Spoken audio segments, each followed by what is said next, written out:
Hi everyone, welcome to education point. So हम यहाँ पे जो है क्लास 11 की जो एनसीईआरटी है हिस्ट्री की उसे कवर कर रहे हैं एंड उसका जो है 7 चैप्टर हमने यहाँ पे स्टार्ट किया था एंड इसकी आई थिंक 2-3 वीडियोस हम ऑलरेडी कंप्लीट कर चुके हैं जिसमें हम बात कर रहे थे about the 15th century, right. कि यूरोप में जो है ना यहाँ पे राइट यूरोप में जो 15th सेंचुरी में जो है ना कौन कौन से कल्चरल चेंजेस यहाँ पे आ रहे थे उनके बारे में कवर किया था हमने यहाँ पे एंड किस तरह से यहाँ पे जो है ना जो एक तरह से आइडियाज होते हैं, न्यू आइडियाज जो थे वो यहाँ पे पनप रहे थे, that is based on the humanity, right. Humanity या फिर ह्यूमनिज्म जिसे हम यहाँ पे बोल सकते हैं उसके ऊपर बेस थे एंड ये बोलते हैं कि अब जो एक तरह से हमारी यूनिवर्सिटीज थी या फिर स्कूल कॉलेजेस थे ना उसमें एक तरह से जो सब्जेक्ट्स होते हैं ना, नेचर जो होती सब्जेक्ट्स की वो यहाँ पे चेंज हो रहे थे एंड नए सब्जेक्ट जैसे कि ह्यूमनिज्म हो गया वो यहाँ पे जो है ना वो पनप रहे थे। पहले जस्ट जो है ना एक तरह से रिलीजन के ऊपर ही बेस्ड होती थी स्टडी। आप जो है ना थोड़े से लोगों के टेस्ट जो थे वो चेंज हो रहे थे, वो ह्यूमनिज्म की तरफ जो है लोग वो बढ़ रहे थे। तो ये इन आइडियाज की वजह से जो है ना और भी कई सारे चेंजेस जो है सोसाइटी में ऑब्वियसली आते हैं। लोगों के जो है ना यहाँ पे आइडियाज जो है वो चेंज होते हैं। प्रिंटिंग प्रेस जो थी इवन जो है ना वो भी इस समय में डेवलप हो चुकी थी। चाइनीज जो थी वो इस टेक्नोलॉजी को लेके आए थे एंड जिसकी वजह से अब जो बुक्स होती है ना वो मल्टीपल जो है एक तरह से मात्रा में उसे जो है छापा जा सकता था, प्रिंट किया जा सकता था, जिसकी वजह से ह्यूमनिज्म जैसे जो आइडियाज थे वो आप जो है ज्यादा लोगों तक पहुंच रहे थे एंड लोग जो है ना इस आइडिया से प्रभावित भी हो रहे थे एंड ऑब्वियसली जो है ना हर एक सेक्शन जो था सोसाइटी का वो यहाँ पे जो है उनके आइडियाज चेंज हो रहे थे इन बुक्स को पढ़ के। ओके, सो कंटिन्यू करते हैं तो देखते हैं कि और कौन सा सेक्शन जो है वो हमारी सोसाइटी का जो था वो चेंज हो रहा था। तो वो सेक्शन था वुमेन का। ओके, वुमेन जो है ना उनकी भी एस्पायरेशंस जो थी वो यहाँ पे चेंज हो रही थी। तो देखते हैं जो है क्या क्या चेंजेस आते हैं वुमेन की कंडीशन में during the 15th century. So the aspirations of the woman, the new ideal of individuality and citizenship excluded the woman। तो यहाँ पे नए आइडियाज जो आ रहे थे ना इंडिविजुअलिटी के एंड सिटीजनशिप के, कि हम जो है ना इस कंट्री के सिटीजन हैं, हमें जो है ये हक है, या फिर हम इंडिविजुअल पर्सन हैं एंड हम जो है ना अपने बारे में खुद सोच सकते हैं, अपने जो है दिमाग लड़ा के जो है ना हम अपनी लाइफ को अपने हिसाब से व्यतीत कर सकते हैं। तो ये आइडियाज तो यहाँ पे पनप रहे थे बट ये वाले आइडियाज जो थे ना वो वुमेन्स के लिए यहाँ पे जो है नहीं बने थे 15th सेंचुरी में भी। तो ये आइडियाज जो थे ना इंडिविजुअलिटी एंड सिटीजनशिप की, it was related to the men only, right, 15th century में। सो जो अरिस्टोक्रेटिक फैमिलीज होती हैं, जो लैंडेड पर्सन होते हैं, तो उनके जो मेन थे ना, राइट, वो पब्लिक लाइफ को डोमिनेट करते थे कि हर एक जो हक है ना वो यहाँ पे आदमी को ही है एंड औरत को यहाँ पे कोई भी हक नहीं है एंड वही जो है ना डिसीजन मेकर्स थे उनकी फैमिलीज में। तो ये जो मेन थे वो क्या करते थे, अपने बेटों को ही एजुकेट करते थे, पढ़ाते थे to take their place in the family business, so that कि उनके बेटे जो है वो फैमिली बिजनेस जो है वो संभालेंगे या फिर पब्लिक लाइफ को संभालेंगे। At time sending their younger sons to join the church, तो वो जो है क्या करते कि चर्च में भेजा करते थे अपने यंगर सन्स को पढ़ने के लिए।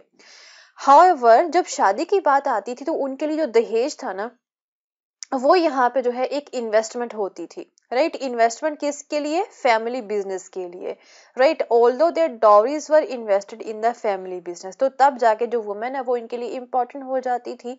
तो इसमें भी जो वुमेन है उनकी कोई बात नहीं सुनता था that how their husband should run their business. चाहे दहेज जो है, पैसा जो है वो यहाँ पे लड़की के पिता के द्वारा लगाया गया है बट उसका हस्बैंड जो है ना वो उससे बिल्कुल भी नहीं पूछता था इस बिजनेस के बारे में। तो उनकी कोई बात नहीं सुनते थे वुमेन की।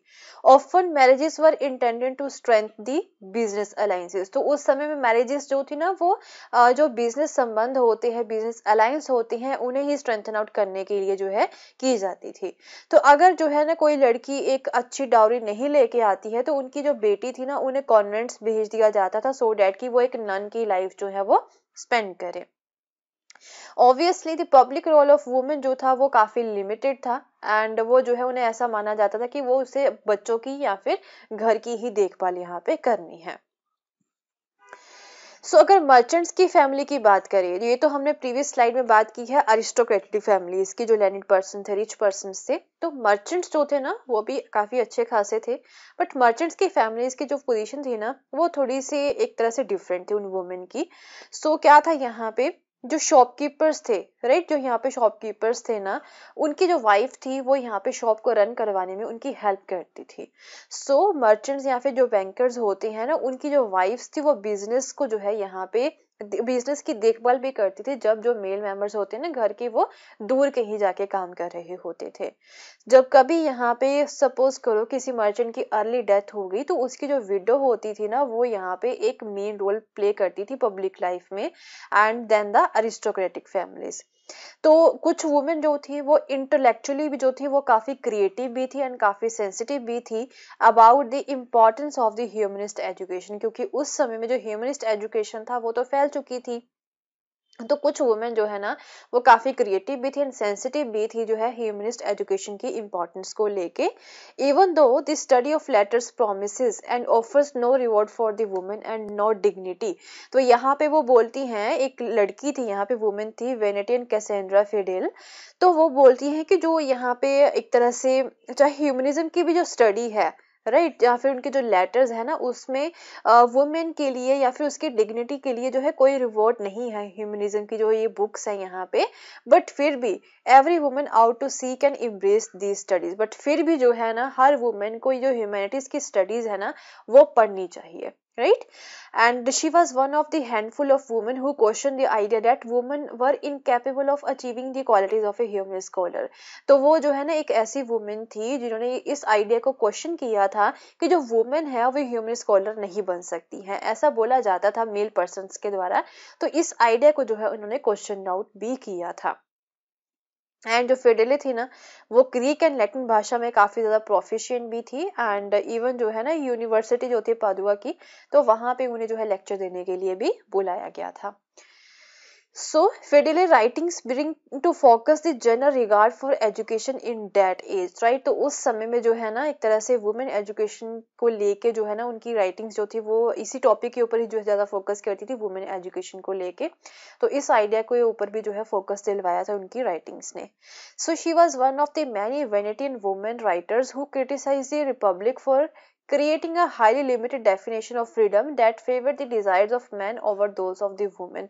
तो वो इस आइडिया जो रिपब्लिक का जो आइडिया होता है ना जिसमें जो है यही बोला गया था, रिपब्लिक का मतलब क्या होता है कि यहाँ पे फ्रीडम मिलनी, हर पर्सन जो है ना वो फ्री है अपने अकॉर्डिंग लाइफ जीने के लिए, बट वुमेन के लिए जो ये फ्रीडम है वो थोड़ी सी लिमिटेड है, थोड़ी सी नहीं बहुत ही ज्यादा लिमिटेड है। तो इस आइडिया को भी जो है वो क्वेश्चन आउट करती है, वो क्रिटिसाइज करती है।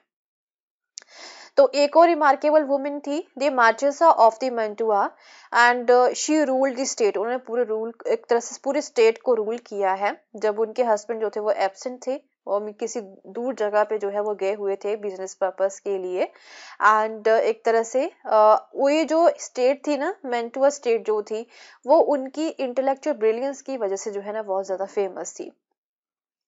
तो ये जो वुमेन की राइटिंग है ना वो ये रिवील करती हैं डैट उनके पास भी इकोनॉमिक पावर होनी चाहिए, वुमेन के पास भी इकोनॉमिक पावर होनी चाहिए, प्रॉपर्टी भी होनी चाहिए, एजुकेशन भी जो है उन्हें यहाँ पे देनी चाहिए, सो डैट की जो है ना वो भी एक अपनी आइडेंटिटी बना सके इस वर्ल्ड में जहाँ पे मैन जो है वो डोमिनेट करते हैं, राइट? तो ये चेंजेस यहाँ पे आ रहे थे, एंड इसी के साथ हमारा जो चैप्टर नंबर 7 है वो भी कंप्लीट हो चुका है। एंड फिर अब जो है हम चैप्टर नंबर 8 को स्टार्ट करेंगे एंड फिर देखेंगे कुछ और इम्पोर्टेंट टॉपिक्स के बारे में। एंड अगर आपको मेरा कोर्स पसंद आया तो इसे शेयर करना ना भूलें। Thank you so much, have a nice day, bye bye.